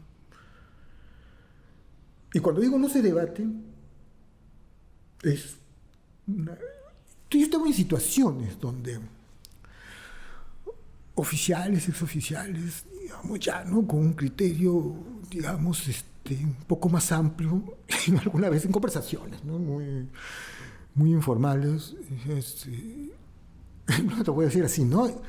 Mira, queramos o no queramos, ¿no?, por donde está conduciendo la historia es que nosotros en algún momento tengamos que aceptar, realmente, ¿no?, población de diversidad sexual. No lo digo así ya, pero ya. Los otros oficiales, bueno, ¿no?, sobre mi cadáver, pues, ¿no? Claro, bueno, sobre lo que tú quieras, pero el mundo se dirige ahí, ¿no es cierto? Eso, ¿no? Eso, ¿no?, que también muy nuestro, ¿no? Sí, mira, ¿no?, la reacción de muchísimos padres y madres de familia frente a la educación sexual en los colegios, ¿no? ¿No? Es también, ¿no?, es también esto, ¿no? Y ese es un tema más que tabú. Por eso, no, lo que tú dijiste es cierto, ¿no? Cómo construyes, refuerzas y buscas hacer sólido tu mito, ¿no?, que ningún elemento finalmente no erosione, ¿no?, el mito, ¿no?, de que nosotros somos el sostén de la nacionalidad, ¿no es cierto? Sí, ¿cómo te vas a venir si es así, ¿no?, con que entren, ¿no?, ¿no?, diversidad sexual acá, ¿no? Acá todos somos machitos, ¿no? Acá todos somos hombres, ¿no? ¿No? La nación no puede sostenerse, o debilidades, qué sé yo, ¿no? Sí, y es el mito, ¿no? Digamos, es donde colocas finalmente, ¿no?, el sentido de lo que es ser soldado, ¿no? Tú sabes, ¿no?, que ellos tienen un periodo, ¿no?, al inicio de 2-3 meses, ¿no? No sale, esto es de entrenamiento permanente, están, ¿no?, acuartelados, no hay salidas, ¿no? Eso tiene un sentido, ¿no?, tiene una lógica. lo que vas a buscar ahí como resultado es la automatización. Es decir, pum, pito, pum, te levantas, pum, pito, pam, te sientas. Entonces, un condicionamiento pavloviano. Claro. Y sobre esto después ya viene, ¿no?, la cuestión de la racionalización de las cosas, ¿no? Es decir, pero primero tienes que hacer condiciones el cuerpo, ¿no? Lo tienes que condicionar, ¿no es cierto? ¿No? Y es allí como te empiezas a hacer soldado, ¿no? Pero es un condicionamiento brutal, ¿no? O sea, los testimonios de Lurgio, nuevamente, o Carla contándome también, o sea, se te quita la identidad desde que te quitan el nombre y eres un perro. Claro, porque aquí viene la otra cuestión. En el momento que decides ser soldado, dejas de ser individuo y formas parte de un todo, ¿no? El concepto es un concepto orgánico, ¿no? Tú formas parte, ¿no?, de un todo. Incluso adentro puede ser que refieran tu apellido, tu nombre, pero normalmente es una nomenclatura, ¿no? Eres el 45, eres el 62, claro. El 68, ¿no?, el verde, el rojo, no eres... Porque la idea es que tú te desindividualices, te despersonalices y formes parte de. Entonces, por eso son muy duros cuando sienten que uno de ellos, comillas, los traiciona. Es decir, ¿no? Porque aquí somos todos, ¿no? Ahora, eso tiene su lógica en el sentido de cómo se ha conceptualizado la guerra. Entonces, eso ya no tiene mucha lógica ahora, ¿no es cierto? Eso no tiene mucho sentido. Ahora un entrenamiento de ese tipo no tiene mucho sentido, para buscarle un porqué, ¿no?, de las cosas, ¿no? Pero lo seguimos haciendo. Lo otro es el bagaje con el cual provienes, ¿no? Y eso es también poco estudiado, sobre todo en ambos lados, ya tanto a nivel de tropa, en los tres lados, a nivel de los técnicos y a nivel de los oficiales. El origen de los oficiales en el ejército, hasta digamos hace 30 años, es muy probable que eran chicos que provenían de sectores medio bajos urbanos, ¿no es cierto? Entonces es allí donde colocabas, ¿no es cierto?, digamos, tu foco de interés. Y sobre eso tú organizabas el entrenamiento también, ¿no? Es decir, bajo supuestos, ¿no?, culturales, ¿no es cierto?, que como este chico viene de acá, entonces, ¿no?, tiene, ¿no?, este tipo de habilidades. Pero resulta de que las cosas cambian, ¿no? La carrera militar, con el transcurso del tiempo, se va haciendo menos atractivo para los sectores medios y más bien ahora predominantemente, ¿no?, los chicos provienen de los sectores más apartados, seguramente de Lima Norte o de Lima Sur. Cuando empiezas a tomar cuenta de lo que significa esto para el concepto de familia militar, ¿no?, porque este es el concepto, ¿no?, que usan, ¿no? Sí. O sea, ya no hay familia militar, ¿no es cierto? Tú vas a los clubes, a los sitios donde intercambiaban, socializaban, ¿no es cierto? Los más viejos que provenían de otro lado, ¿no es cierto?, se van a otro lado, ¿no es cierto? Y los que traen actividad, los más nuevos, ¿no es cierto?, se van a otro tipo de espacios. Es decir, no hay, ¿no es cierto?, ese concepto de familia militar que tú tenías antes. Con los chicos de tropa del servicio también. Cuando el servicio se hace voluntario, la mayor cantidad de los chicos tienen secundaria completa, ¿no? Es decir, no son tabla rasa, ya tienen, ¿no?, cuestiones adquiridas. Van por una serie de cuestiones, por una serie de circunstancias. Nuevamente, uno es escapar a la pobreza. Es una de las cuestiones fundamentales. No tengo nada que hacer, no tengo trabajo, me meto acá, al menos estoy un par de años acá, ¿no?, con opción todavía a reengancharme, ¿no es cierto? Y bueno, algo aseguro, al menos me aseguro una alimentación, me aseguro un sitio donde estar, ya, algo, ¿no es cierto? Y el resto lo aguanto, ya, ¿no es cierto? ¿No? Y busco, ¿no? Y si encuentro, bien, me voy, salgo de acá, ¿no? Pero, a diferencia de los de antes, tienen, ¿no?, secundaria. Pero si yo voy hacia zonas ya más rurales, por ejemplo, me voy al Braem, ahí los chicos son más de comunidades nativas, ¿no? O me voy a Amazonas o a San Martín, son más de comunidades nativas. Entonces, allí sí, ¿no es cierto? Es esto o es nada, ¿no? Muchas veces al chico son los propios papás que los llevan, mira, ¿sabes qué? Llévatelo, ¿no? Porque acá no tiene nada que hacer, aquí ya no tiene ningún tipo de oportunidades, ¿no? Pero se convierte, disculpe interrumpirte, se convierte en un espacio de adquisición de ciudadanía. Sí, de cierta manera, sí, ¿no? Sí, porque, claro, en la ciudad no lo vemos, ¿no? Pero si nos vamos al Braem, cuando ves a los chicos allí, a Chánica, Chivingas, con su fusil 2 veces más grande que ellos, así que te lo pasan por la cara, ¿no es cierto? Que su poder es el fusil, ¿no es cierto? Eso es lo que le ejercito, ¿no? Y con su cara, pues, de satisfacción, ¿no? Tengo poder, ¿no es cierto? Y si me miras mal, te meto un balazo. Es eso, ¿no? Tú dices, no, claro, ¿no? La cuestión sí, bueno, ese es el tipo de ciudadanía, ¿no? Que adquieres acá, que es también, ¿no? También nosotros, marchando el 28 de julio, ¿no? Totalmente. ¿No? Concebimos las fiestas patrias como unas fiestas militarizadas. Ajá, sí. ¿No es cierto? Entonces, incluso si vemos la efeméride peruana, si no son fiestas militarizadas, son fiestas religiosas. No sé, ¿hay fiesta civil? ¿Hay alguna fiesta civil democrática? O sea, ¿no? Porque, por ejemplo, en los Estados Unidos sí, ¿no? Son fiestas eminentemente civiles, ¿no? Sí, no veo, ¿no? Los chicos marchando, sí, ¿no? Entonces sí, y más aún, ¿no? A veces veo, ¿no? Postean esto, las chicas mientras más alcen la pierna, mejor, ¿no? Se ganan el alardón, el desfile ese año, pero todavía hay esto, todo bueno, todavía hay eso. Sí, ¿no? sí, hay este culto, Claro, digamos, claro, a lo militar. A lo militar, ¿no? Sí, entonces, sí, entonces sí tenemos mucho de eso. Tenemos mucho todavía y ahí ciudadanizamos, como dices tú, ¿no? Entonces, sí, claro que ciudadanizamos, pero es así, ¿no es cierto? Así conseguimos, ¿no? Nuestras inserciones, ¿no? Difícil, ¿no? Un ciudadano,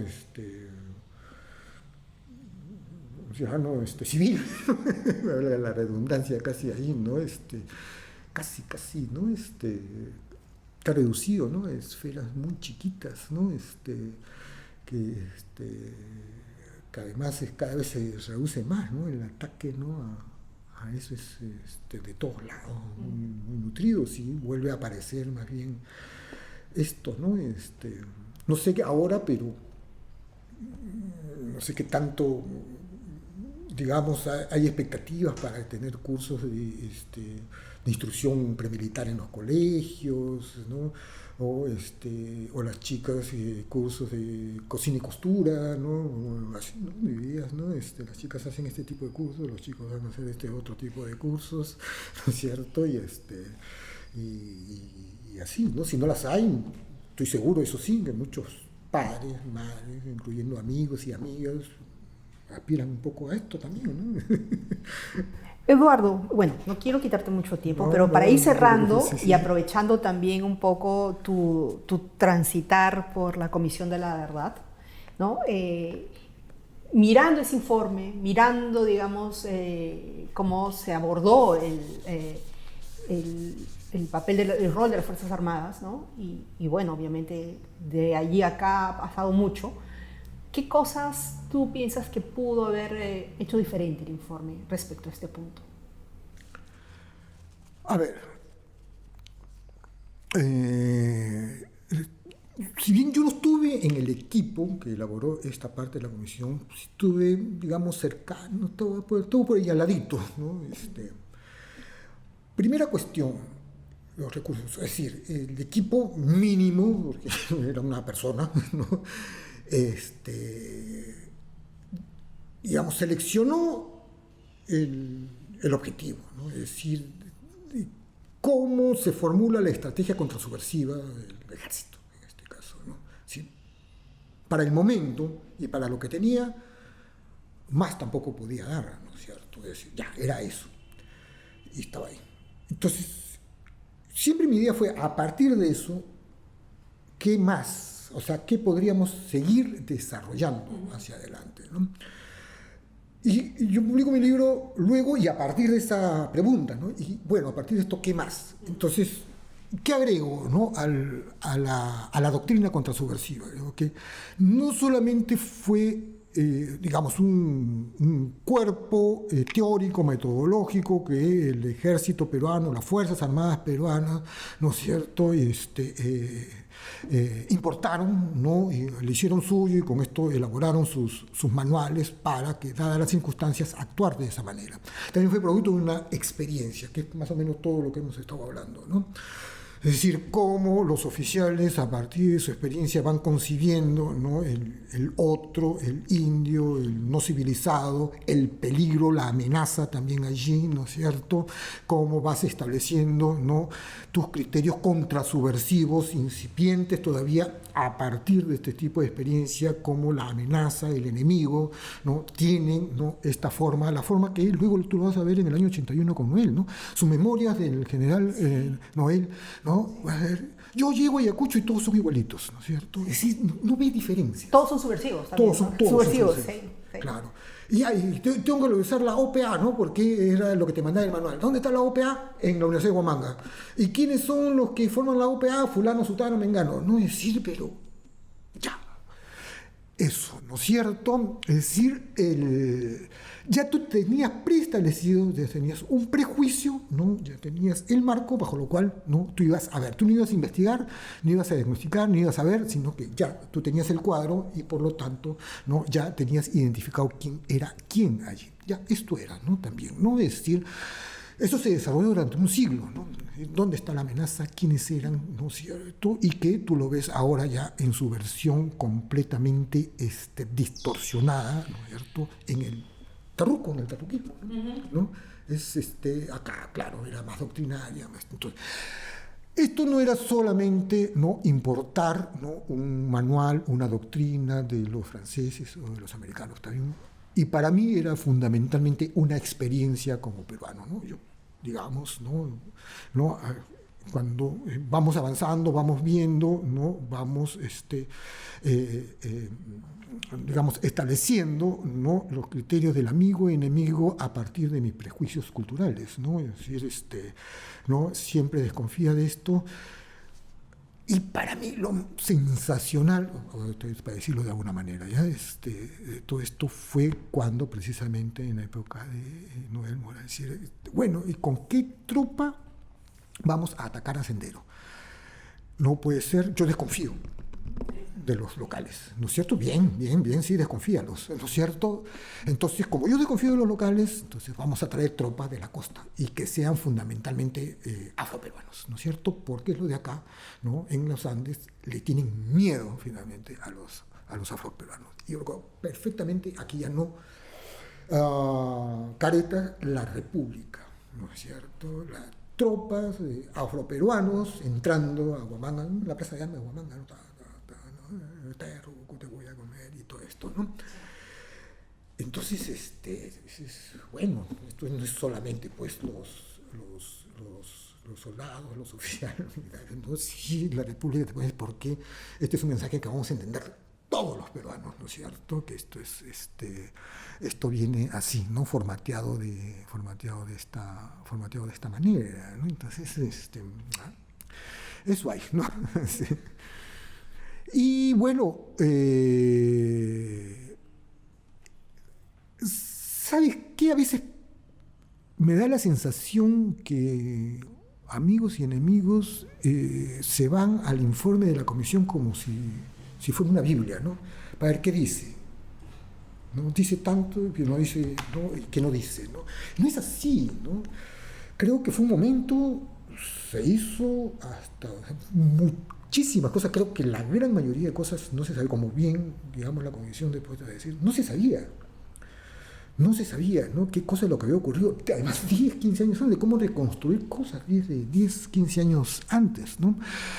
Y segundo, la cuestión política, ¿no? A partir de ahora, entonces, ¿cómo organizo mi agenda?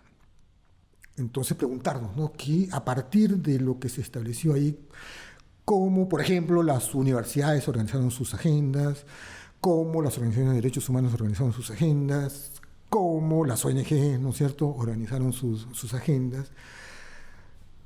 Y en líneas generales creo que ahí es donde estuvo la falla, ¿no? Y una falla que además no debió producirse, ¿no? Porque tú al inicio de la conversa citaste bien a Elizabeth Yelin, ¿no?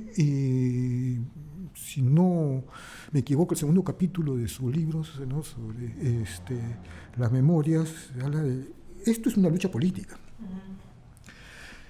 Y yo, cuando vino Yelin, escuché esto, leí esto, dije, esto es, ¿no es cierto? A partir del 2004, lo que viene para adelante es una lucha política. Esa lucha política creo que no nos ha ido bien, ¿no? Digamos, cómo han erosionado el sentido de derechos humanos, porque no ha ido bien este lado, pues, ¿no? Es cierto que se ha desarrollado muchas cosas a partir del informe de la Comisión, pero hay muchas otras que no. A mí me gusta muchísimo todo lo que se ha desarrollado, por ejemplo, en términos de conocimiento local, ¿no?, de cómo se da, ¿no?, el conflicto en términos locales. Cómo se dan los procesos de reparación, ¿no? Las cosas de Teidon, por ejemplo, son fenomenales para esto, ¿no? Las cosas de Ponciano, de La Serna para Chuschi. A mí me gusta mucho el libro de La Serna, por ejemplo, me gusta muchísimo el libro de La Serna, ¿no? Porque, ¿no?, para mi gusto reconstruye bien, ¿no?, la lógica de la violencia en términos locales, ¿no?, en Chuschi nada menos, ¿no? Entonces, eso es un librazo, digamos, ¿no? Es un avance, ¿no?, respecto a lo que teníamos, ¿no?, con lo que, por ejemplo, había hecho la comisión con Lucanamarca, ¿no? Donde, ¿no?, cómo reconstruyen como el caso tipo, ¿no?, y todo esto, ¿no? Y bastante más, ¿no? La cuestión es, de ahí donde me da un poco de preocupación, cuánto de esto lo hicimos nosotros los peruanos, cuánto vino de afuera también, ¿no? Hay mucho, y bien, bienvenido, no es que, como no lo hicimos nosotros, historiadores, antropólogos, sociólogos, ¿no?, de fuera, ¿no? Y nosotros también hicimos algo, pero no sé si pudimos haber hecho más, ¿no? O sea, ahí es donde está, y todavía, ¿no? Todavía se puede. Todavía se puede. O sea, yo siempre he visto el informe de la comisión como una suerte de punto de partida también, sí, ¿no? Sí, o sea, no todo está dicho ahí, ¿no? Entonces, y de alguna manera nos invita a ver, ahora que vemos libros como el de Lurgio, ¿no?, como el de, en donde están todos esos testimonios, mirar a las Fuerzas Armadas, hay que verlas en toda su complejidad, ¿no? No es un ente monolítico, ¿no?, compacto, donde no hay diferencias, ¿no?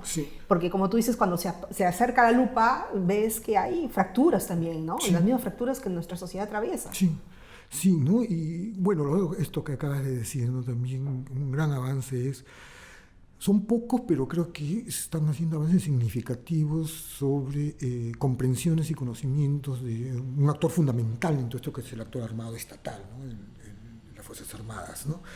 Lo de Lurgio, lo de Carla, ¿no?, y otros. Creo que son avances muy importantes, muy interesantes. Además, y me consta, ¿no?, en un ambiente donde en todo esto a veces es difícil, ¿no?, hacer, cómo recolectar evidencias, testimonios y todo este tipo de cosas, ¿no?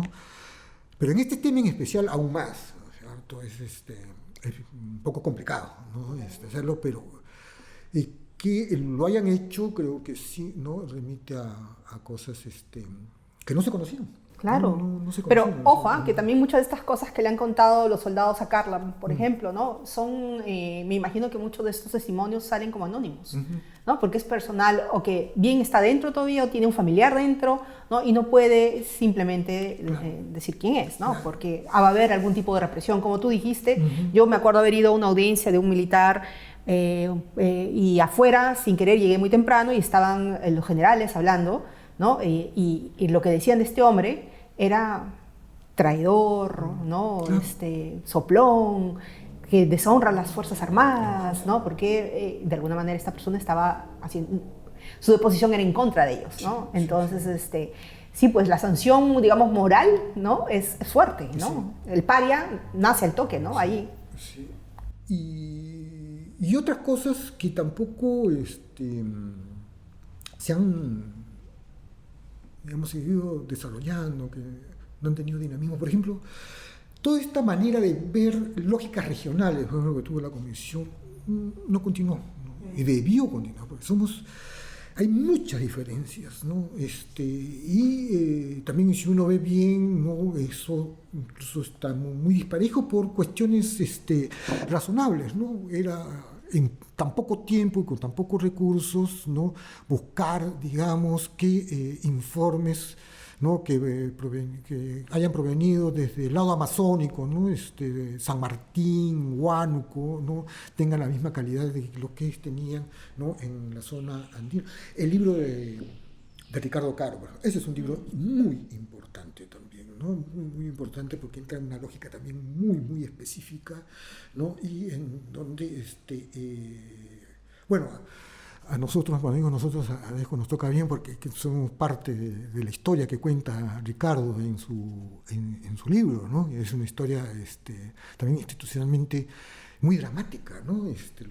Todo lo que nos ocurrió también en esas circunstancias, ¿no? Pero, por ejemplo, eso, ¿no? Es muy importante, ¿no? Y decía, ¿no?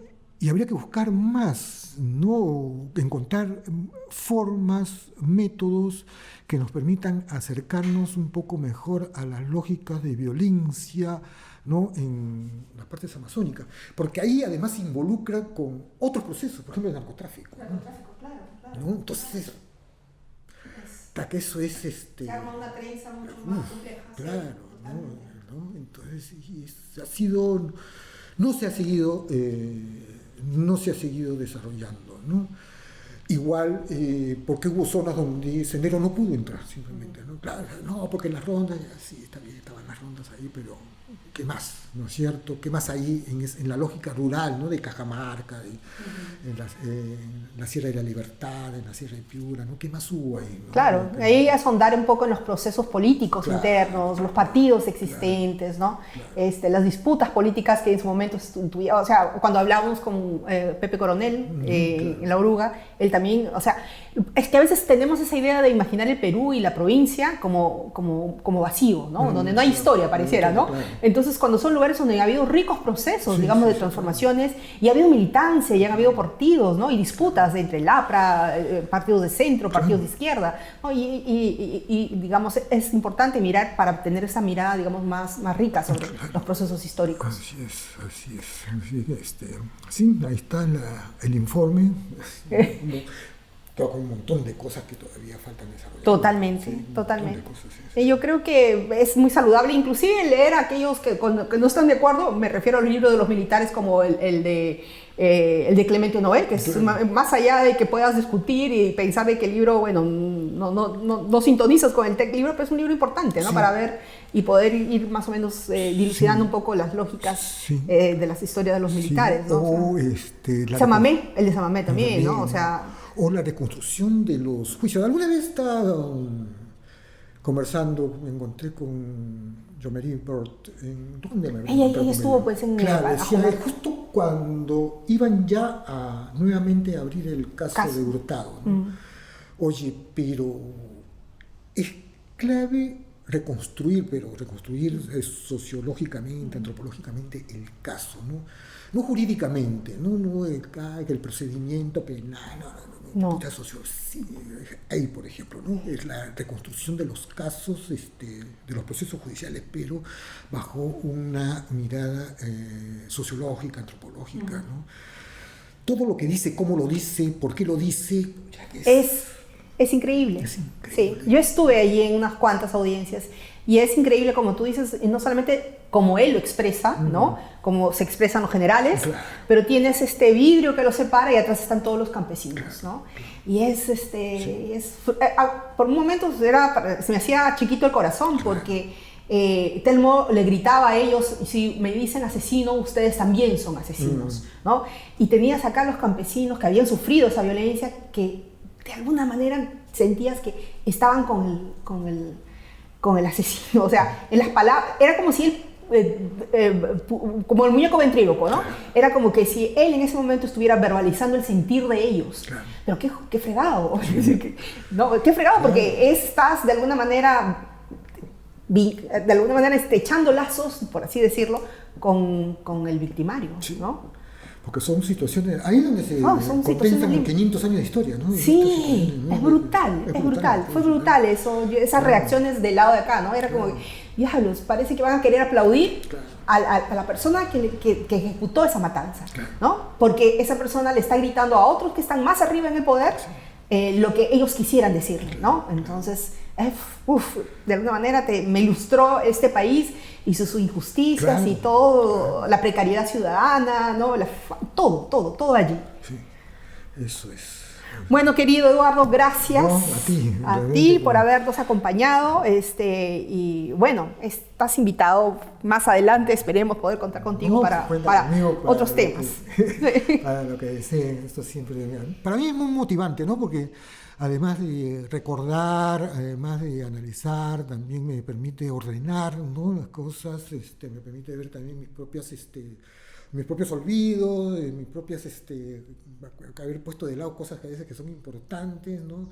Haber retomado, ¿no? La parte de las Fuerzas Armadas, del informe de la comisión, claro, ¿no? Se hizo, y no es para sacarle, ¿no? Las castañas de fuego. En muchas de esas cosas se hizo lo que se pudo, ¿no? O sea, cuando no has estado adentro, se cree que se ha funcionado con recursos ilimitados. No se ha funcionado con recursos ilimitados. Y valga, ¿no? Traer al recuerdo a alguien tan querido como Carlos Iván, ¿no? Diciendo, mira, ya se cortó, ¿no? la cooperación. Así que si continuamos, pero no hay seguridad de nada, ¿no? Que continuamos. O en la parte final también ya no hay nada, ¿no es cierto? Si continuamos, si ustedes quieren, continuamos, ¿no? Porque acá falta un par de puntos todavía. Sí, era así, ¿no? Y bacán, ¿no? Fue una excelente experiencia, ¿no? Porque creo que es un producto con todos los errores y los defectos que tiene, muchísimo mejor de lo esperado, de acuerdo a la cantidad de recursos y de equipo que tú tenías. Y el tiempo, ¿no? El tiempo. Que era cruel. Sí. Esto sí, yo ahí sí lo puedo decir con fe y con... sí. Muy bien. Bueno, yo los invito a leer el libro Guerra y Democracia, los militares peruanos y la construcción nacional, que ha publicado recientemente DESCO y la Universidad Nacional Mayor de San Marcos, en la cual pues Eduardo Toche aborda muchos de los temas que hemos conversado hoy. Y bueno, una vez más, Eduardo, gracias. No, a ustedes, gracias.